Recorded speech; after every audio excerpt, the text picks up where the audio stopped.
بسم اللہ الرحمن الرحیم رب زدنی علما۔ نحمدہ ونصلی علی رسولہ الکریم اما بعد۔ یہاں پر امام ذہبی رحمۃ اللہ علیہ نے دو روایتیں نقل کی، جس میں ایک جو روایت ہے صفحہ نمبر 169 پر، وہ ضعیف ہے۔ وہ روایت کیا ہے؟ امام احمد مسند میں نقل کرتے ہیں ان رسول اللہ صلی اللہ علیہ وسلم کان یأخل لها۔ ام المؤمنین روایت کرتی ہیں عن عائشة أن رسول الله صلى الله عليه وسلم كان يقول لها إني أعرف غضبك إذا غضبت ورضاك إذا رضيت. قالت وكيف تعرف؟ قال إذا غضبت قلت يا محمد وإذا رضيت قلت يا رسول الله. اب یہ جو روایت ہے، یہ روایت غریب ہے، اور جو محفوظ روایت ہے وہ صحیحین کی روایت ہے۔ ترجمہ تو صحیح ہے، لیکن یہاں پر تھوڑا معنی، ترجمہ نہیں، روایت تو ویسے ہی ہے لیکن تھوڑی تبدیلی ہے۔ وہ کیا ہے؟ صحیح بخاری کے اندر کتاب النکاح میں ہے، ام المؤمنین عائشہ صدیقہ رضی اللہ تعالیٰ عنہ بیان کرتی ہیں، قالت قال لرسول اللہ صلی اللہ علیہ وسلم انی لا اعلم اذا كنت انی راضیة واذا كنت علی غضبی. قالت فقلت من أين تعرف ذلك؟ فقال أما إذا كنت أني راضية فإنك تقولين لا ورب محمد، وإذا كنت علي غضبي قلت لا ورب إبراهيم. قالت قلت أجل والله يا رسول الله ما أحجر إلا اسمك. ام المؤمنین عائشہ صدیقہ رضی اللہ تعالیٰ عنہ بیان کرتی ہیں کہ اللہ کے رسول صلی اللہ علیہ وسلم نے مجھ سے فرمایا، میں خوب جانتا ہوں، خوب پہچانتا ہوں کہ کب تم مجھ سے خوش، مجھ سے راضی ہوتی ہو، اور کب تم مجھ پر ناراض ہو جاتی ہو۔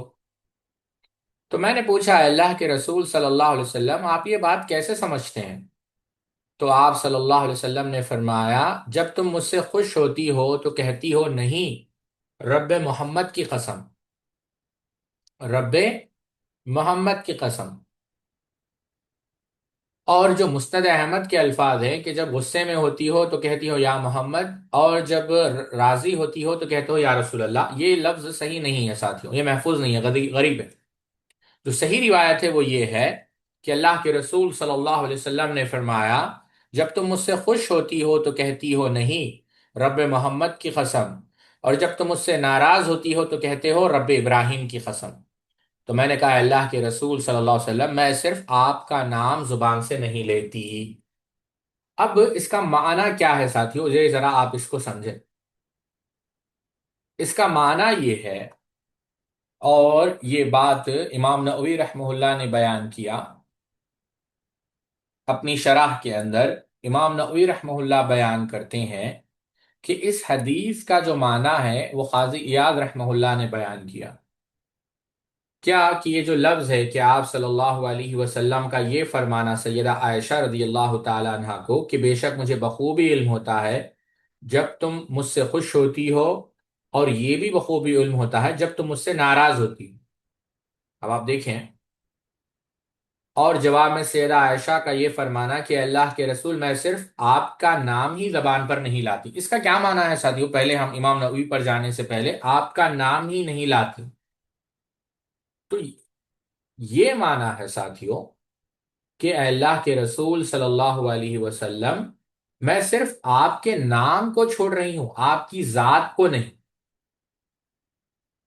اس سے ایک نقطہ یہ بھی پتا چلا ساتھیو، جو مخلوق ہے وہ ابن بطال نے بیان کیا، وہ آپ آخر میں یاد دلائیں۔ تو بہرحال یہ مطلب ہے، اللہ کے رسول میں صرف آپ کے نام کو چھوڑتی ہوں، یعنی آپ کی ذات کو نہیں۔ اور یہاں پر ایک اور بات یاد رکھے ساتھیو، یہ جو ناراضگی ہے دراصل میاں بیوی کے اندر جو نوک جھوک والی ناراضگی ہے، وہ ناراضگی کا ذکر ہو رہا ہے۔ جو کہ خالص محبت کے اعلیٰ درجے پر مبنی ہوتی ہے، ورنہ اللہ کے رسول صلی اللہ علیہ وسلم سے ناراضگی ایمان کو ہی ختم کر دیتی ہے۔ اور یہ بھی بات پتا چلی ساتھیوں کہ ام المؤمنین اور عموماً صحابہ کے ذہن میں اللہ کے رسول صلی اللہ علیہ وسلم کے بعد جس کا بہت بڑا درجہ تھا انبیاء میں، وہ ابراہیم علیہ الصلاۃ والسلام کا تھا۔ اور ایک نقطہ یہ بھی پتا چلا کہ اعلیٰ تربیت کا نتیجہ ہے کہ ام المؤمنین ناراضگی کا بھی جو اظہار کر رہے ہیں وہ ادب کے دائرے میں رہ کر رہے ہیں۔ یہ اعلیٰ تربیت کا نتیجہ ہے۔ اب آتے ہیں امام نووی رحمہ اللہ نے کیا کہا قاضی یاد رحمہ اللہ فرماتے ہیں کہ نبی کریم صلی اللہ علیہ وسلم پر سیدہ عائشہ کی ناراضگی کا جو باعث ہے وہ غیرت ہے، جو عورتوں کی فطرت میں داخل ہے، اور اسی فطرت کی وجہ سے اکثر احکام میں ان کو درگزر کیا گیا ہے، معاف کیا گیا ہے، کیونکہ وہ اس غیرت سے علیحدہ نہیں ہو سکتی۔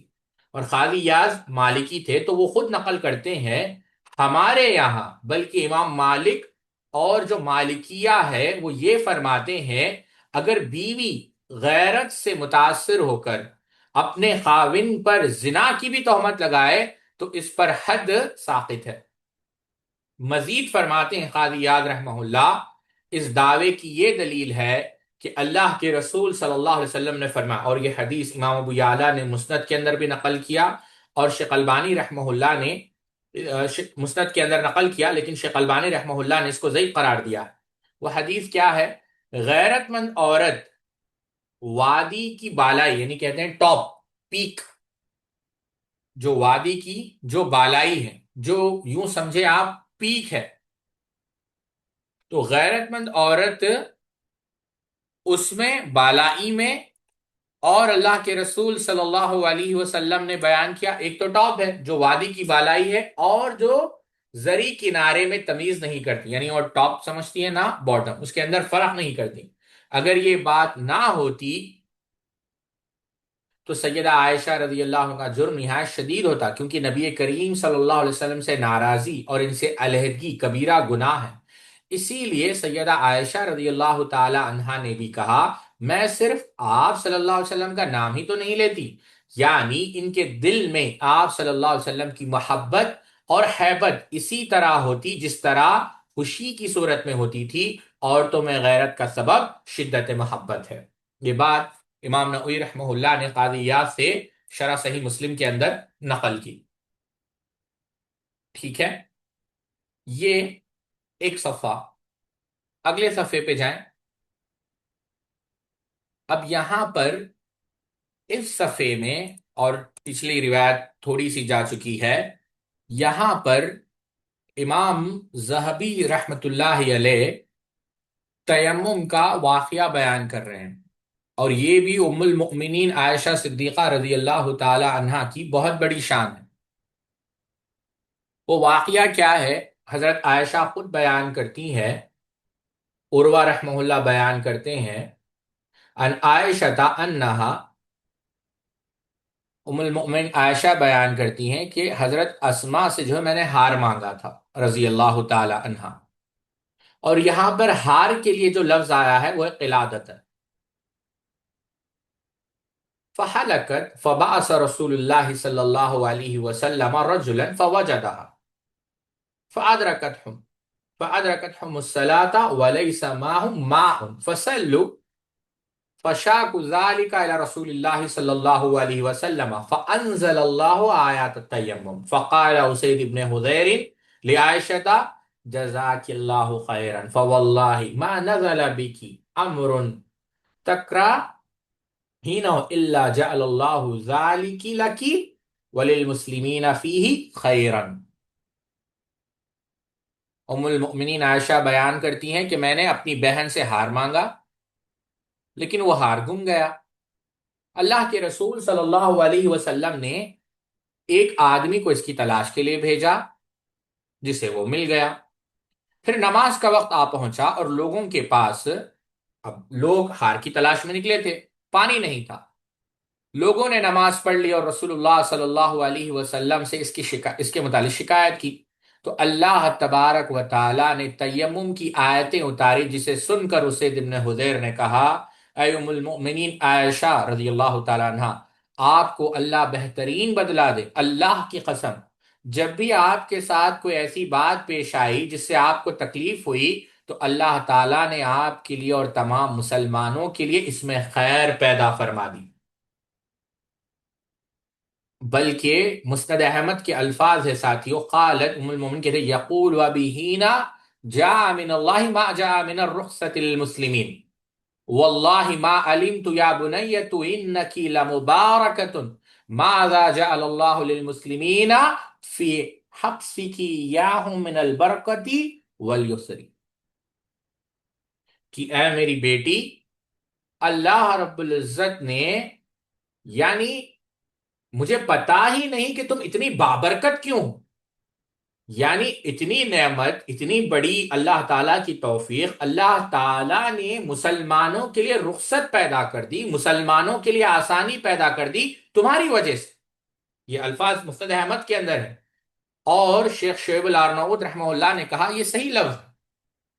آپ دیکھیں یہاں پر آیت تیمم کا جو ہے ذکر کیا جا رہا ہے، اور تفصیل سے بھی حدیث ہے۔ اس حدیث کو اگر آپ تفصیل سے دیکھیں، میں ترجمہ آپ کے سامنے رکھوں ورنہ بات بہت بڑھ جائے گی۔ واقعہ کیا ہے؟ ام المؤمنین عائشہ صدیقہ رضی اللہ تعالیٰ عنہ اللہ کے رسول صلی اللہ علیہ وسلم کے ساتھ سفر میں نکلی۔ جب مقام بیضاء کے پاس پہنچی تو کیا ہوا؟ جو آپ کا ہار تھا وہ گم ہو گیا۔ اللہ کے رسول صلی اللہ علیہ وسلم نے صحابہ کو ڈھونڈنے کے لیے بھیجا، اور لوگ بھی ٹھہر گئے۔ پانی نہیں تھا تو لوگ کہاں گئے؟ حضرت ابوبکر صدیق رضی اللہ عنہ کے پاس آئے اور کہا، کیا آپ نہیں دیکھ رہے ہیں کہ حضرت عائشہ نے کیا کیا ہے؟ انہوں نے اللہ کے رسول صلی اللہ علیہ وسلم اور لوگوں کو ٹھہرا لیا، اور لوگ اب پانی کے پاس نہیں اور نہ لوگوں کے ساتھ پانی ہے۔ پھر حضرت ابوبکر آئے، اور اس وقت اللہ کے رسول صلی اللہ علیہ وسلم میرے جو ہے زانوں پر سر رکھ کر سو چکے تھے۔ انہوں نے کہا، تم نے رسول اللہ صلی اللہ علیہ وسلم اور لوگوں کو ٹھہرا لیا حالانکہ لوگوں کے پاس پانی نہیں ہے، نہ لوگ پانی کے پاس ہے نہ اور ان کے پاس پانی ہے۔ تو ام المومنین بیان کرتی ہے، اب آپ دیکھیں یہ واقعہ تھا، جواب تو آپ نے سنا کہ ابو بکر نے کیا کہا اس کے بعد رضی اللہ تعالیٰ عنہ۔ تو سیدنا ابو بکر خود کہتی ہیں ام المومنین کہ مجھے ڈانٹا، صحیح بخاری کتاب التیمم کی پہلی حدیث آپ اٹھا کر دیکھیں، مجھے ڈانٹا، اور جو اللہ نے چاہا وہ کہتے رہے، اور اپنے ہاتھ سے میری، یعنی مجھے کیا کہتے ہیں، چٹکی لے رہے تھے، اور مجھے ہلنے سے کوئی چیز مانے نہیں تھی سوائے اس کے کہ اللہ کے رسول صلی اللہ علیہ وسلم کا سر میزانوں پر تھا۔ پھر صبح کو اللہ کے رسول صلی اللہ علیہ وسلم کھڑے ہوئے، اس وقت وہاں پانی نہیں تھا، اللہ تعالیٰ نے تیمم کی آیتیں جو ہے نازل کی، اور کہا کہ پس تم کیا کہو، فتیمم، تیمم کرو۔ تو اس وقت اسید ابن حضیر نے کیا کہا، ما ہی باولی برکتکم یا آل ابا بکر، کہ یہ پہلی برکت تو نہیں جو آل ابوبکر سے ہم کو ملی ہے۔ تو یہ ام المؤمنین کی شان ہے رضی اللہ تعالی عنہ۔ اور ایک بات جو آپ کو یاد رکھنا ہے ساتھیوں، وہ یہ کہ یہ جو آیت تیمم کے جو نزول کا واقعہ ہے، یہ منافقوں کے تہمت لگانے والوں کا جو واقعہ ہے، واقعہ افک، اس کے بعد کا واقعہ ہے۔ سمجھے آپ اس بات کو؟ اس کی دلیل بہت سارے دلائل ہیں، میں بعض دلائل آپ کو آپ کے سامنے رکھتا ہوں۔ ایک تو دلیل یہ ہے ساتھیوں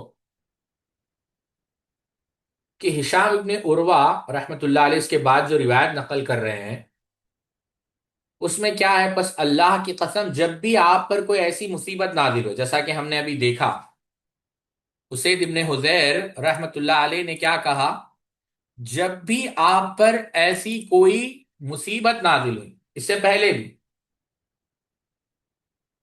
فواللہ ما نزل بک امر تکرہین الا جعل اللہ ذالک لک وللمسلمین فیہ خیرا۔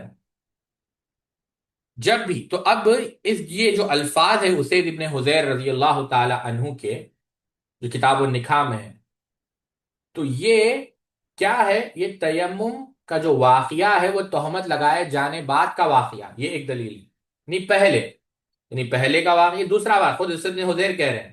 دوسری بات یا دوسری دلیل کہہ لیں آپ امام نے شیبہ کی وہ روایت جس میں ہے کہ حضرت ابو ہریرہ رضی اللہ عنہ کہتے ہیں کہ جب آیت تیمم نازل ہوئی تو مجھے پتا نہیں چلا کہ میں اس کے ساتھ کیا کروں۔ اب آپ دیکھیں حضرت ابو ہریرہ رضی اللہ عنہ غزوہ بنو مستلق کے بعد 7 ہجری میں اسلام لائے تھے۔ وہ کتاب المغازی میں آپ امام بخاری کی کتاب المغازی پڑھیں آپ کو سمجھ میں آئے گا۔ تو اس سے یہ بات پتا چلی کہ یہ بعد والا واقعہ ہے، تو یہ دونوں واقعے کیا ہے، الگ ہے ساتھ، ٹھیک ہے۔ اب یہاں پر ایک بات جو آپ کو سمجھنی ہے وہ یہ کہ علامہ عینی رحمت اللہ علیہ نے ان ان دو احادیثوں سے یا صرف یہ ایک حدیث سے لگ بھگ 20 نقطے بیان کیے۔ کتنے؟ 20۔ توجہ ہے آپ لوگوں کی سناؤں میں آپ لوگوں آن اے لیٹر نوٹ۔ علامہ عینی رحمت اللہ علیہ نے جو پہلا نقطہ بیان کیا اس حدیث سے وہ یہ کہ اس حدیث سے معلوم ہوا کہ اگر ایسی جگہ پر قیام کرنا جائز ہے جہاں پانی نہ ہو اور نہ اس وقت لوگوں کے ساتھ پانی ہو، اور یہ بھی ہو سکتا ہے کہ لوگوں کے پاس پینے کے لیے تو پانی ہو مگر وضو کے لیے پانی نہ ہو۔ دوسرا مسئلہ یہ معلوم ہوا کہ کسی شادی شدہ عورت کی شکایت اس کے والد سے کرنی جائز ہے، کیونکہ لوگوں نے سیدہ عائشہ رضی اللہ تعالی عنہ کی شکایت سیدنا ابو بکر رضی اللہ عنہ سے کی، اور رسول اللہ صلی اللہ علیہ وسلم سے اس لیے شکایت نہیں کی کہ آپ صلی اللہ علیہ وسلم سوئے ہوئے تھے، یا حضرت عائشہ رضی اللہ عنہ کی رسول اللہ صلی اللہ علیہ وسلم سے شکایت کرنا آپ کی ناراضگی کا سبب ہو سکتا ہے، موجب تھا۔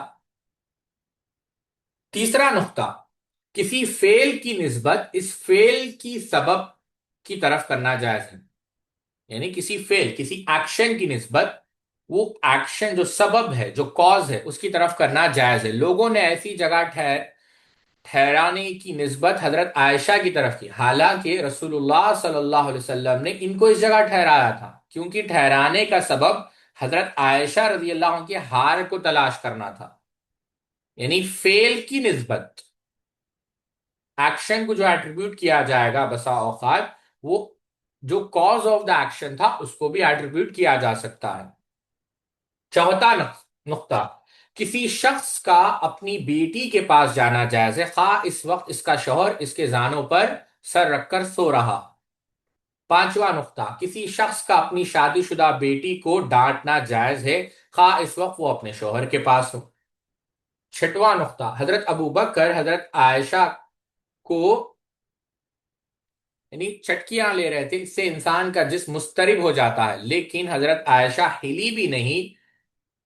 اللہ کے رسول ماں بعد اس کے بعد اللہ کے رسول کی آنکھ کھل جائے، اس سے پتا چل اس ڈر سے کہیں اللہ کے رسول کی آنکھ نہ کھل جائے، اس سے پتا چلتا ہے کہ ام المؤمنین عائشہ رضی اللہ تعالی عنہا کے دل میں رسول اللہ صلی اللہ علیہ وسلم کا کتنا احترام تھا اور آپ سے کس قدر محبت کرتی تھی۔ ساتواں نقطہ، اس حدیث میں اللہ کے رسول صلی اللہ علیہ وسلم کے رات کو تہجد کی نماز پڑھنے کا ذکر نہیں۔ اس سے معلوم ہوا کہ آپ پر تہجد کی نماز فرض نہیں تھی اور کبھی کبھی آپ تہجد کو ترک بھی کر دیتے تھے۔ ابھی علامہ عینی نے بیان کیا، اب یہ اس پر بعد میں بحث ہوگی۔ آٹھواں نقطہ، اس کے بعد کی روایت میں ہے کہ نماز کا وقت آیا تو پانی کو تلاش کیا گیا۔ اس سے معلوم ہوا کہ نماز کا وقت آنے سے پہلے وضو کے لیے پانی کو تلاش کرنا ضروری نہیں۔ اس واقعے کے بعد سورہ مائدہ 6 نازل ہوئی جس میں وضو کرنے کا حکم ہے اور پانی نہ ملنے یعنی آیت تیمم۔ سمجھ رہے ہیں نا آپ میری بات؟ اللہ رب العزت نے جب ام المؤمنین عائشہ صدیقہ رضی اللہ تعالی عنہ کا ہار گم گیا اور مسلمان وہ ہار کو تلاش کرنے میں نکلے تو وہاں پر یہ آیت نازل ہوئی، یا ایھا الذین آمنوا اذا قمتم الی الصلاۃ فاغسلوا وجوہکم وایدیکم الی المرافق وامسحوا برؤوسکم وارجلکم الی الکعبین وان کنتم جنوبا فطہروا وان کنتم مرضى وعلى سفر او جاء احد منكم من الغائط او لمستم النساء فلم تجدوا ماء فتیمموا صعیدا طیبا، جب پانی نہ پاؤ تو تیمم کرو۔ یہ جو آیت نازل ہوئی، علامہ نے یہ بات کہہ رہے ہیں جب یہ آیت نازل ہوئی جس میں وضو کرنے کا حکم ہے اور پانی نہ ملنے کی صورت میں تیمم کرنے کا حکم ہے، اس سے معلوم ہوا کہ آیت وضو نازل ہونے سے پہلے بھی مسلمانوں پر وضو کرنا فرض تھا۔ یہی وجہ ہے کہ جب وہ ایسی جگہ ٹھہرے جہاں پانی نہیں تھا، وہ پریشان اور مضطرب ہوئے کہ حضرت عائشہ رضی اللہ تعالی عنہا نے رسول اللہ صلی اللہ علیہ وسلم کو ایسی جگہ ٹھہرا لیا جہاں پانی نہیں ہے، اور انہوں نے اس بات کی حضرت ابو بکر رضی اللہ تعالیٰ عنہ سے شکایت کی، اور حضرت ابو بکر رضی اللہ تعالیٰ عنہ نے اس بات پر حضرت عائشہ کو ڈانٹا اور ان کی یعنی چٹکیاں لوچنا سمجھے آپ ایک قسم کا۔ تو علامہ عبد البر رحمہ اللہ نے کہا کہ تمام اہل مغازی کے نزدیک یہ مسلم ہے کہ جب نبی کریم صلی اللہ علیہ وسلم پر نماز فرض ہوئی ہے، آپ نے کوئی نماز بغیر وضو کے نہیں پڑھی، اور اس سے یہ معلوم ہوا کہ قرآن مجید میں آیت کے نزول سے پہلے بھی وحی خفی کے ذریعے نبی کریم صلی اللہ علیہ وسلم کو احکام شریعت کا علم ہوتا تھا۔ اگر یہ سوال کیا جائے کہ جب آپ کو پہلے علم تھا کہ نماز کے لیے وضو کرنا فرض ہے، تو پھر بعد میں آیت کس لیے نازل ہوئی؟ اس کا جواب یہ ہے تاکہ وضو کی فرضیت کا علم وحی جلی سے بھی حاصل ہو، جس طرح اس کا علم وحی خفی سے ہوا تھا۔ اس سے منکرین حدیث کا بھی رد ہے جو وحی خفی اور حجیت حدیث کے قائل نہیں، ورنہ وہ بتائیں کہ سورہ مائدہ کے نزول سے پہلے وضو کی فرضیت کس دلیل سے ثابت ہوتی ہے؟ 10واں نقطہ، اس سے یہ دلیل ہے کہ تیمم میں طہارت کی نیت کرنا واجب ہے، کیونکہ تیمم کا معنی قصد کرنا ہے۔ اس حدیث میں یہ دلیل ہے کہ تیمم کے حکم میں تندرست اور مریض، بے وضو اور جنوبی سب مساوی ہے۔ حجاز، عراق، شام اور مشرق اور مغرب کے تمام علماء کا اس پر اجماع ہے کہ سیدنا عمر ابن خطاب، عبداللہ ابن مسعود یہ کہتے تھے کہ جنوبی کے لیے تیمم کرنا جائز نہیں، اور اس کی طہارت صرف غسل سے ہو سکتی ہے، کیونکہ قرآن مجید میں یہ حکم ہے وَإِن كُنتُمْ جُنُوبًا فَطَهَّرُوا۔ اب اس کے بعد ایک اور نقطہ جو کتنے ہوئے اس میں 11، 12واں نقطہ جو علامہ عینی نے بیان کیا، اس حدیث میں سفر میں تیمم کرنے کی جواز پر دلیل ہے اور اس پر اجماع ہے، جبکہ شہر میں تیمم کرنے میں اختلاف ہے۔ سمجھے آپ؟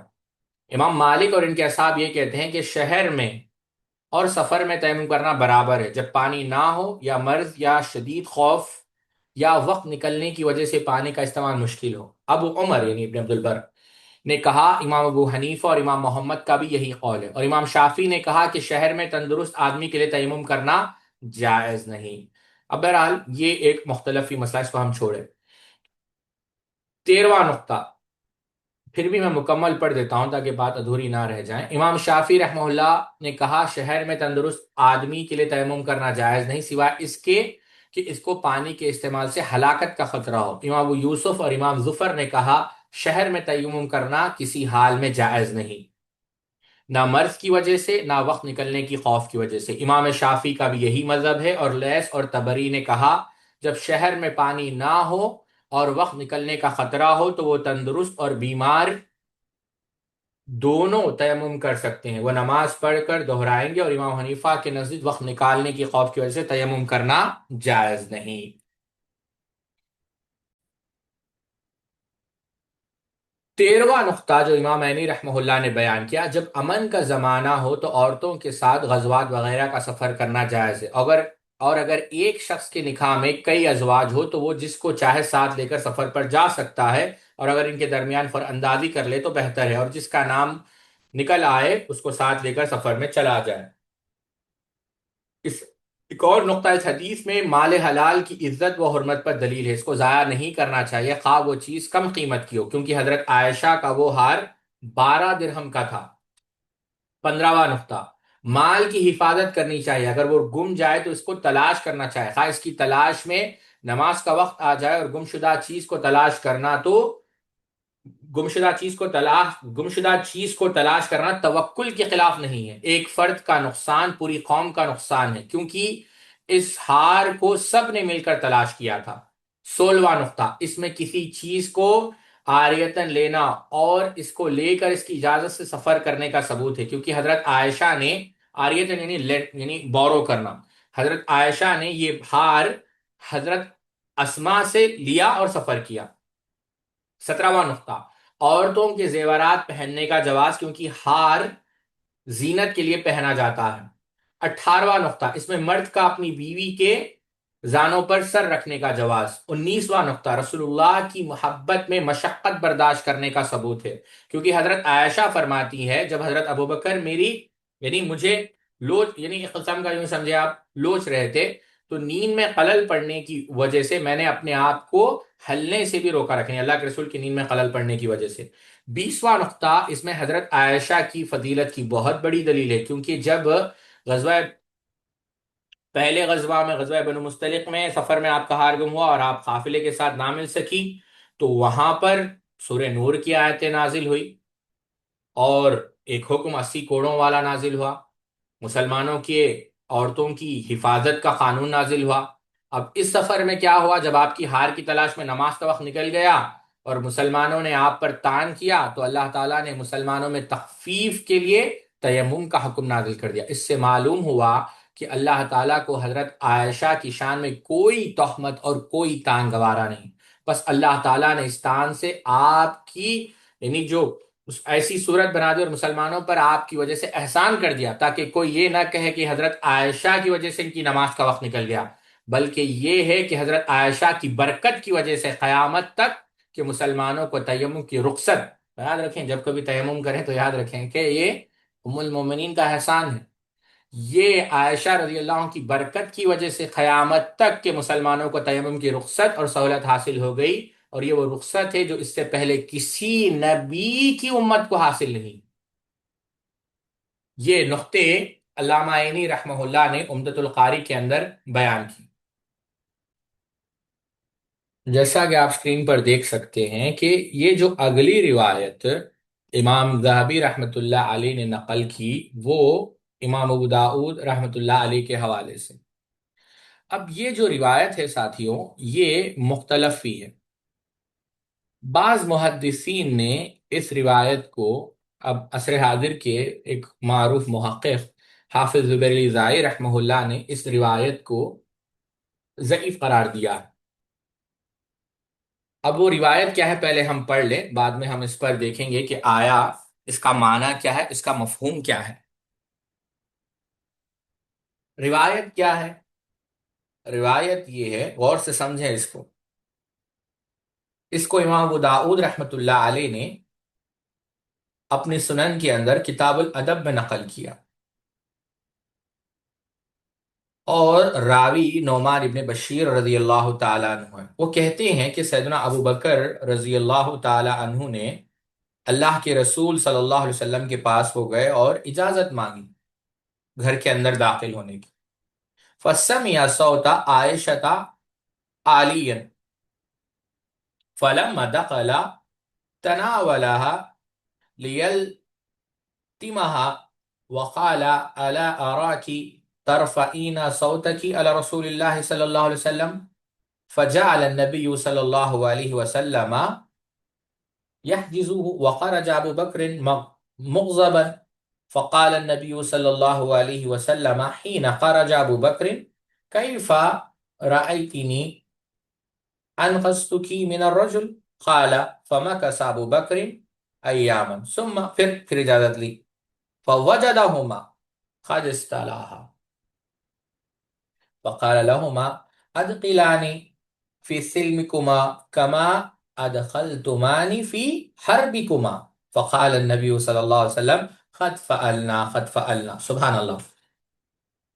سیدنا ابو بکر گئے اپنی بیٹی کے پاس اور دیکھا وہاں پر کہ ام المؤمنین عائشہ صدیقہ رضی اللہ عنہ کی جو آواز تھی، جو آواز سنی، وہ قدر بلند تھی، آواز تھوڑی اونچی ہو گئی تھی۔ اندر آئے تو انہوں نے پکڑا تاکہ ان کو جو ہے ڈانٹے، اور کہا کہ میں دیکھتا ہوں کہ تم اللہ کے رسول صلی اللہ علیہ وسلم کے سامنے آواز بلند کر رہی ہو۔ تو اللہ کے رسول نے بچا لیا، اور سیدنا ابو بکر رضی اللہ عنہ غصے سے باہر نکل گئے۔ جب سیدنا ابو بکر رضی اللہ عنہ چلے گئے تو اللہ کے رسول نے پوچھا، دیکھا میں نے تمہیں کیسے بچا لیا؟ پھر اس کے بعد سیدنا ابو بکر رضی اللہ عنہ آئے اور اللہ کے رسول صلی اللہ علیہ وسلم سے ملنے کے لیے اجازت چاہی، تو دیکھا کہ ان دونوں کے درمیان صلح ہو چکی ہے۔ تو سیدنا ابو بکر رضی اللہ تعالی عنہ نے کہا کہ مجھے آپ لوگ صلح میں شامل کر لیں، جب لڑائی ہو رہی تھی تو گھر میں آنے دیا، اب آنے نہیں دے رہے، اب بھی آنے دیں۔ تو اللہ کے رسول نے کہا ہم نے کر لیا، ہم نے کر لیا۔ اب یہ روایت ہے ساتھیوں ابو داؤد کے اندر، اور حافظ برلیزائی رحمہ اللہ نے اس روایت کو ضعیف قرار دیا ہے، لیکن یہ روایت ابو داؤد میں بھی ہے، امام احمد ابن حنبل نے مسند کے اندر بھی نقل کیا ہے، حافظ ابن حجر نے فتح الباری کے اندر اس کو صحیح قرار دیا، جو مسند احمد کے محقق ہے انہوں نے بھی اس کو صحیح قرار دیا، اور شیخ البانی رحمہ اللہ نے الصحیحہ کے اندر بھی اس روایت کو صحیح قرار دیا۔ اب سوال جو پیدا ہوتا ہے ساتھی وہ یہ ہے کہ یہ جو لڑائی ہوئی، جو لڑائی کہتے ہیں روافظ، حالانکہ یہ لڑائی نہیں، یہ نوک جھوک ہے، تو یہ اصل میں اگر آپ دیکھیں گے تو یہ پوری روایت جو مسند احمد کے اندر ہے اس کے اندر یہ غیرت کی وجہ سے، اور ہم نے ابھی دیکھا غیرت کا مسئلہ کیسے ہوتا ہے۔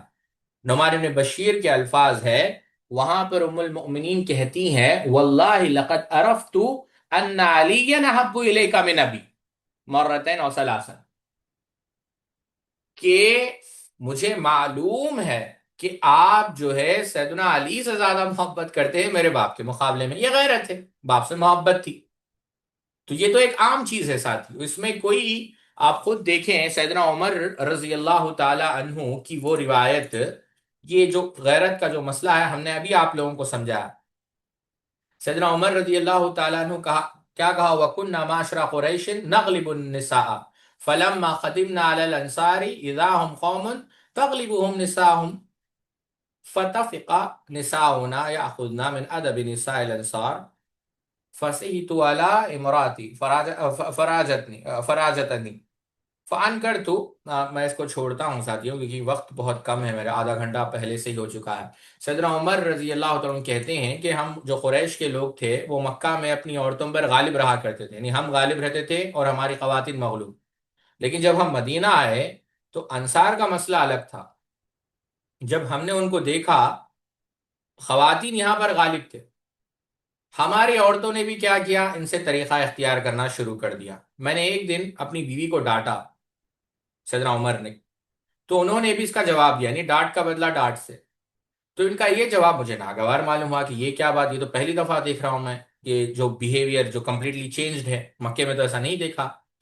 لیکن انہوں نے کہا میں اگر جواب دیتی ہوں تو تمہیں ناگواری کیوں ہوتی ہے؟ اللہ کی قسم نبی کریم صلی اللہ علیہ وسلم کی ازواج تک آپ کے جواب دے دیتی ہے، اور بعض بیویاں تو آپ سے پورے دن اور پوری رات خفا رہتی ہیں، یہ صحیح بخاری کے اندر ہے۔ اس بات سے میں بہت گھبرایا اور میں نے کہا کہ ان میں سے جس نے بھی ایسا کیا ہوگا وہ بہت بڑے نقصان اور خسارے میں ہے۔ اس کے بعد میں نے کپڑے پہنے اور حفصہ رضی اللہ تعالیٰ عنہ بیٹی تھی، سیدہ حفصہ کے پاس میں گیا اور کہا اے حفصہ، کیا تم میں سے کوئی نبی کریم صلی اللہ علیہ وسلم پورے دن رات تک غصہ رہتی ہے؟ انہوں نے کہا ہاں۔ میں بول اٹھا پھر تو وہ تباہی اور نقصان میں رہی، کیا تمہیں اس سے امن ہے کہ اللہ تعالیٰ اپنے رسول صلی اللہ علیہ وسلم کی، یعنی یہ جو ناراضگی کی وجہ سے تم پر غصہ ہو جائے اور تم ہلاک ہو جاؤ؟ رسول اللہ صلی اللہ علیہ وسلم سے زیادہ چیزوں کا مطالبہ ہرگز نہ کیا کرو، نہ کسی معاملے میں آپ صلی اللہ علیہ وسلم کی کسی بات کا جواب دو اور نہ انہیں ناراض کرو، البتہ جس چیز کی تمہیں ضرورت ہو وہ مجھ سے مانگ لیا کرو، کسی خود فریبی میں مبتلا نہ رہنا، تمہاری یہ پڑوسن تم سے زیادہ جمیل ہے اور رسول اللہ صلی اللہ علیہ وسلم کو زیادہ پیاری ہے، یعنی ام المؤمنین عائشہ صدیقہ رضی اللہ تعالیٰ عنہ کی طرف اشارہ تھا۔ تو یہ بھی، یہ جو واقعہ ہوا ہے یہ واقعہ کوئی ایسی لڑائی نہیں ہے جیسے روافظ پیش کرتے ہیں، یہ وہی نوک جھوک ہے جو میاں بیوی کے درمیان ہوتی ہے۔ اب یہاں پر دیکھیں ساتھیوں دو روایت پیش کی گئی، ایک تو یہ کہ بعثني عبد الله بن عمرو الى ام سلمة سألها اكان رسول الله صلى الله عليه وسلم يقبل وهو صائم فان قالت لا فقل ان عائشة تخبر الناس انه كان يقبل وهو صائم فقالت لعله انه لم يكن يتمالك عنها حبا اما اياي فلا۔ اس کا ترجمہ ہم بعد میں آپ کے سامنے رکھتے ہیں۔ شیخ البانی نے الصحیحہ کے اندر یہ روایت نقل کی کہ ام المؤمنین عمرو بن میمون کہتے ہیں کہ ہم نے ام المؤمنین عائشہ صدیقہ رضی اللہ تعالیٰ عنہ کو ایک مسئلہ پوچھا۔ کیا مسئلہ پوچھا؟ کہ اگر کوئی شخص روزے کی حالت میں ہو، اور یہ مسئلہ دیکھیں ساتھیو اس وقت پیش آیا تھا، اسی وجہ سے میں نے ترجمہ بعد میں رکھنے کی بات کی۔ اس دور میں ایک خاتون تھی جن کا نام تھا عائشہ ابن طلحہ، جو ابن حزم رحمہ اللہ نے نقل کیا، اور اس کے متعلق ابن حزم نے تفصیل سے بات بیان بھی کی ہے، وہ میں آپ کے سامنے رکھوں گا۔ تو بہرحال ام المؤمنین عائشہ، تو بہرحال عمرو ابن میمون پر ہم آتے ہیں، بعد میں ہم دوسری طرف جائیں گے۔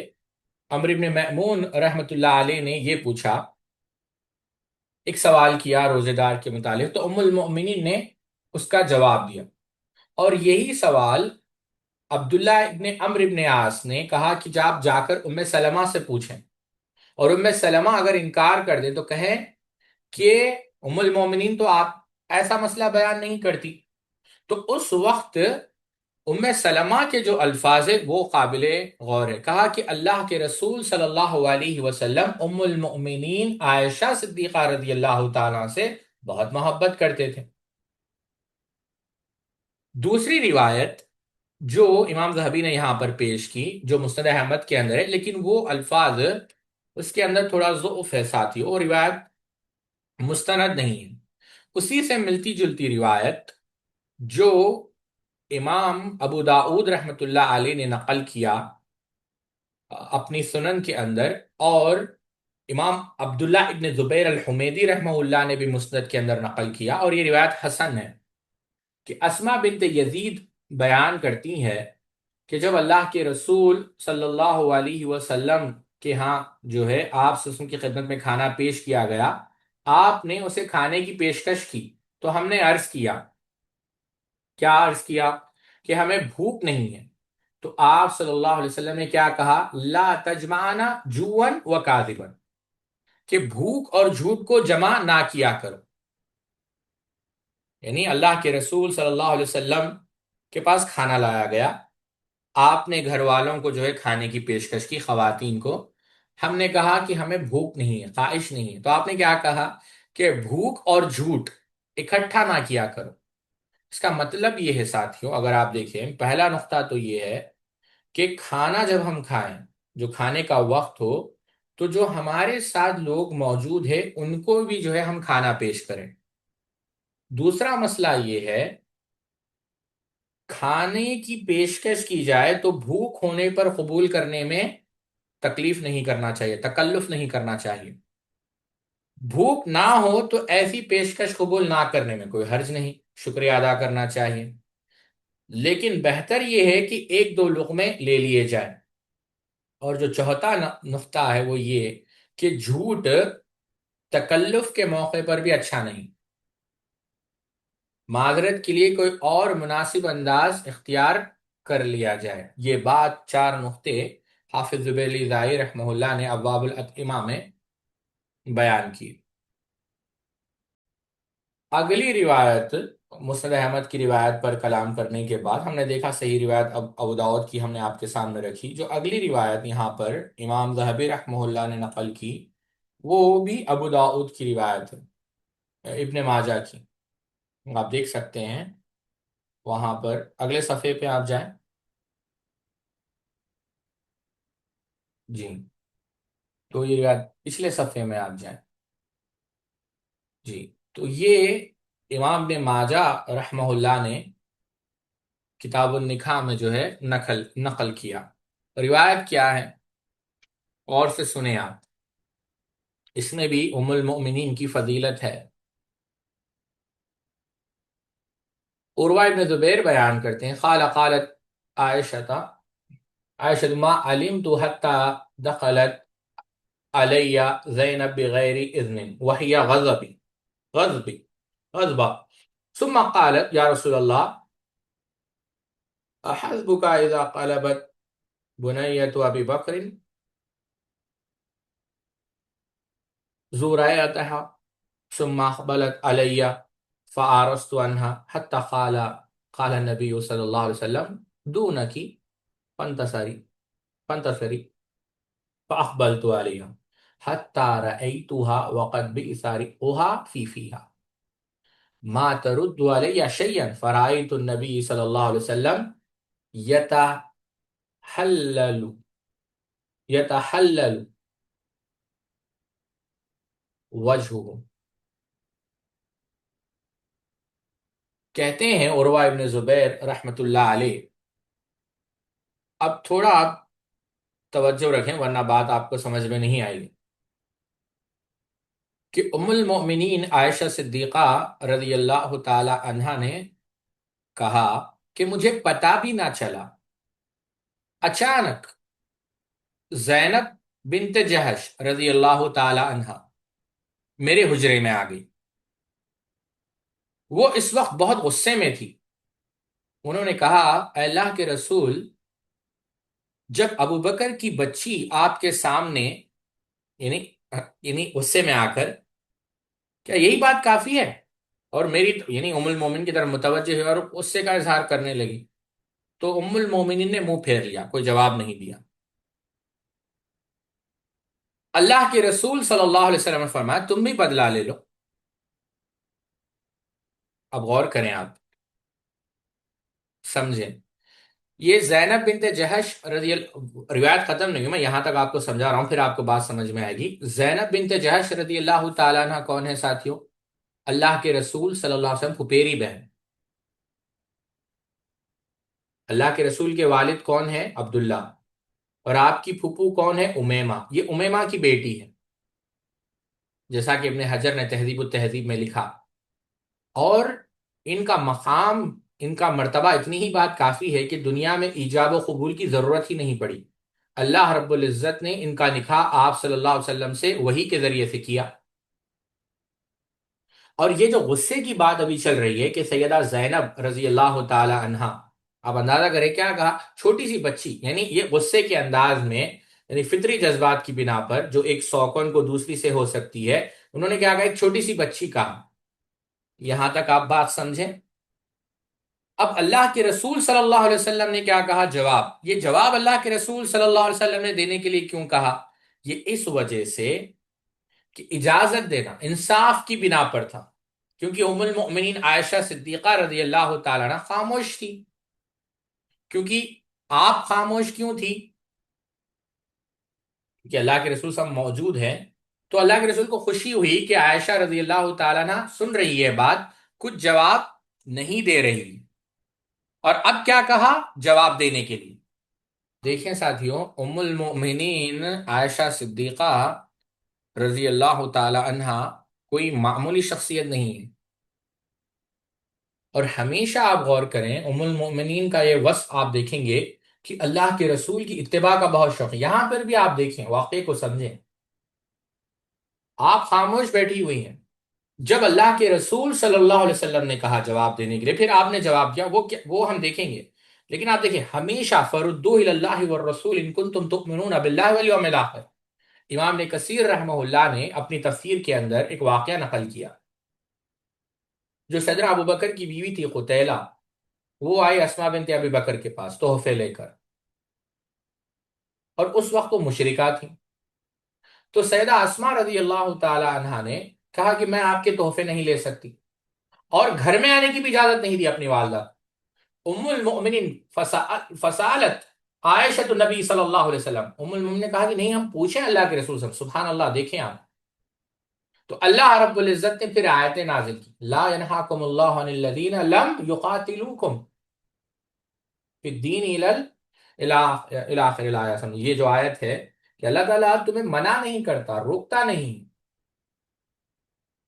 جو تم سے نہیں لڑتے ان سے تم حسن سلوک کرنے میں کیا حرج ہے؟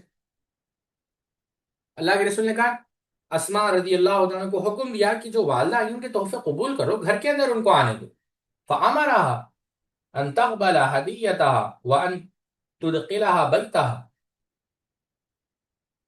تو ام المؤمنین کا جو فقاد ہے، اب کیا کہا جواب دے رہے ہیں. ابھی یہاں پر رکیں، آپ دیکھیں ام المؤمنین ہے، امام نے بھی شیبہ مصنف کے اندر نقل کرتے ہیں، آپ دیکھیں ان کا جو انداز تھا، جو جواب دینے کا، جو بات سمجھانے کا، کوئی معمولی انداز نہیں تھا۔ اب وضو کا ذکر آیا نا، تیمم کا، یتوضا احدکم من الطعام الطیب ولا یتوضا من الکلمۃ الخبیثۃ یقولها لیقیہ۔ ٹھیک ہے تم لوگ وضو کرتے ہو، حالانکہ تم بہترین کھانا کھاتے ہو، تم کیا کرتے ہو؟ ہاتھ کو دھوتے ہو، پھر بہترین کھانا کھاتے ہو، لیکن کیا تم اپنی زبان سے استغفار نہیں کرتے، اپنی زبان کو دھوتے نہیں جب تم اپنے بھائی کے بارے میں کچھ کہتے ہو، اس کی غیبت کرتے ہو؟ یعنی پاکیزہ کھانا، اونٹ کا گوشت کھا رہے ہو، وضو کرتے ہو، لیکن بےہودہ بات کر رہے ہو، اس کے بعد وضو کیوں نہیں کرتے؟ اب سعودی عرب کی جانب سے دوسری مثال دے رہا ہوں میں آپ کو، سعودی عرب کی جانب سے محرم کے بغیر حج کی اجازت دے دی گئی۔ اب اس پر آپ غور، ایک الگ مسئلہ ہے کہ حج کر سکتے ہیں نہیں کر سکتے، وہ ایک فقہی مسئلہ ہے، میں اس پر نہیں آتا۔ ام المومنین عائشہ صدیقہ رضی اللہ تعالیٰ بیٹھی ہوئی ہیں، امام بہقی سنن الکبریٰ میں اس کو نقل کرتے ہیں۔ تو ان کے پاس ایک شخص نے کہا کہ سیدنا ابو سعید خدری فتویٰ دیتے ہیں کہ عورت بغیر محرم کے سفر نہیں کر سکتی۔ تو انہوں نے پوچھا ٹھیک ہے، تو ابو سعید سے یہ پوچھو کیا سب عورتوں کے پاس محرم ہوتا ہے؟ اگر کسی عورت کے پاس محرم نہ ہو تو پھر وہ کیا کرے؟ جواب دیکھیں آپ، ام المومنین، امام نے شیبہ نقل کرتے ہیں، ام المومنین صبح ہوئی، کسی نے پوچھا کہ آپ نے کیف اصبحت، صبح کیسے کی؟ تو آپ نے کہا بنعمت من اللہ، کہ اللہ کی نعمت کے ساتھ ہم نے صبح کی، اللہ نے حیات بخشی ہے تو ہم نے صبح کی۔ بات یہ عرض کر رہا تھا، ابھی دیکھیں آپ، اللہ کے رسول صلی اللہ علیہ وسلم نے ام المومنین کو کہا کہ آپ جواب دو، تو ام المومنین عائشہ صدیقہ رضی اللہ تعالیٰ کہتی ہیں کہ جب اللہ کے رسول نے کہا کہ جواب دیں اور میں نے جواب دیا، کہتی ہیں میں نے دیکھا، اب الفاظ پر، حتی رأیتها وقد یعبس ریقها فی فیہا، میں نے دیکھا کہ ان کے منہ میں تھوک خشک ہو گیا تھا، جو تھوک کہتے ہیں نا لعاب، خشک ہو گیا تھا، ڈرائی ہو گیا تھا، اور وہ میری کوئی بات کا ما ترد علیہ شیئن، کوئی بات کا جواب نہیں دے سکی، اور میں نے دیکھا کہ اللہ کے رسول صلی اللہ علیہ وسلم کا جو چہرہ ہے وہ چمک رہا تھا۔ یہ روایت امام ذہبی رحمہ اللہ نے نقل کی، اور یہ جو جواب دینے کا جو مسئلہ ہے وہ اس کو یاد رکھیں، یہ انصاف کی بنا پر تھا، اسی لیے کہ حضرت عائشہ رضی اللہ تعالیٰ عنہ حضرت زینب رضی اللہ عنہ کو خاموش کرا دیا، تو نبی کریم صلی اللہ علیہ وسلم کو خوشی ہوئی۔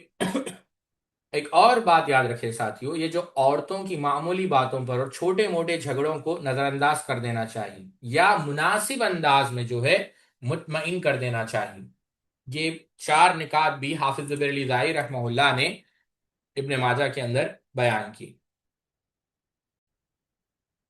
جو پہلی روایت ہے وہ روایت جو ہے ملی بھی نہیں، اور اس کی سند کا بھی ہمیں پتہ نہیں چلا، تو اس کو ہم بیان نہیں کرتے، ہم اس کو چھوڑ دیتے ہیں، محقق نے بھی یہی بات کہی۔